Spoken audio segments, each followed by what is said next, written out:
Hi guys, मेरा नाम जया है और मैं उज्जैन के एक छोटे से पीजी में रहती हूँ। तो आप लोगों को गेट देखकर समझ आ गया हम लोग कहाँ जा रहे थे। ये महाभारत का गेट बना हुआ है, लेकिन यहाँ पर पूरा महाभारत आपको नहीं दिखा, मैं माफ़ी चाहूँगी। तो हम लोग पहले देख लेते हैं कि कौन से क्या क्या धनुष है, और फिर मेरी फ्रेंड मेरे से अच्छा खासा मजाक कर लेती है तो मैं हंस लेती हूँ दोस्तों। तो इसके बाद में हम लोग चले जाते हैं ध्वज देखने, क्योंकि वो जो रथ आते थे उन पर जो ध्वज लगे होते थे उनसे हमें पता चल जाता कि ये किसका ध्वज है या फिर किसका रथ है युद्ध में। और हमें शंख देखने को मिले जो कि विष्णु और भीम जी के शंख थे। हमने थोड़ा आगे गए क्योंकि मुझे कुछ समझ नहीं आ रहा था कि क्या देखना है। फिर मैंने बाल सही करने लग जाती क्योंकि और मुझे कुछ आता ही नहीं है, और क्या ही आ सकता है मुझे। हम लोग घूम घूम के थोड़ा बोर होने लग गए, लेकिन फिर हम दूसरे अपार्टमेंट में चले गए जहाँ हमें देखने को मिला फिर से बड़े बड़े धनुष और ये बाण वगैरह वगैरह जो भी आप समझ रहे हो। इन सबको देखने के बाद थोड़ा अजीब लग रहा था कि इतने बड़े बड़ी चीज़ें हैं तो इंसान कितना बड़ा होगा। तो सर ने हमको बताया कि इंसान यहाँ लगभग पहले 13-13 फुट का होता था, और ये जो अलग अलग जनजातियाँ होती हैं इनके अलग अलग देव होते हैं, जिसके महादेव और बहुत सारे देव होते हैं इनके, जो हमें बताए हैं।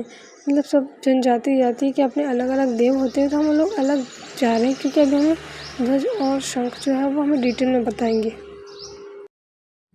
जैसा कि मैंने आपको बताया था कि हम दूसरे अपार्टमेंट में फिर से जाने वाले, तो यहाँ पर आपको ध्वज और शंख जो कि भीम कृष्ण सबके अलग अलग शंख आपको देखने को मिलेंगे। ये हमारे कल्चर को दर्शाता है कि लोगों के कितने बड़ी बड़ी चीज़ें पहले हुआ करती थी। युद्ध नीतियाँ वो अलग अलग बनाकर लड़ा करते थे, चक्र भी उनके अलग अलग होते थे। हमने बहुत सारी चीज़ें देखी, हमको बहुत अच्छा लगा, लेकिन आप सबके बीच में भी ये बातें आनी चाहिए मेरे ख्याल से, इसलिए मैंने ये व्लॉग शूट किया है हंस कर, क्योंकि मेरे दांत ना हंस ही नहीं पा रहे थे, बड़ा जोर आ रहा था मुझे। दोस्तों हम थोड़ा हंसे, फिर सारी गर्ल्स जो है फ़ोटो ले रही थी क्योंकि उनको लग रहा था कि इससे ही सर अपना प्रेजेंटेशन ले लेंगे, लेकिन ऐसा नहीं हुआ। मैंने भी फ़ोटो ली, सर ने हमारा प्रेजेंटेशन नहीं लिया। यहाँ पर इंद्र भगवान के बाण जो कि उन्हें कहा जाता है, क्या कहते हैं उसे, वज्र यहाँ पर हमको दिखाया गया है, जो कि बहुत ही प्यारा था। और यहाँ पर चक्रव्यूह भी होता है, वज्र चक्रव्यूह, कोई सा चक्रव्यूह, बहुत सारे चक्रव्यूह होते हैं जहाँ पर राजा, उनकी सेना, उनकी प्रजा, सेनापति कहाँ खड़े रहेंगे, ये सब आपको देखने को मिल रहा है इस वीडियो में। जो हमारे भीष्म पितामह थे उनका भी यहाँ पर भाला दिखाया गया है जो कि बहुत बड़ा है।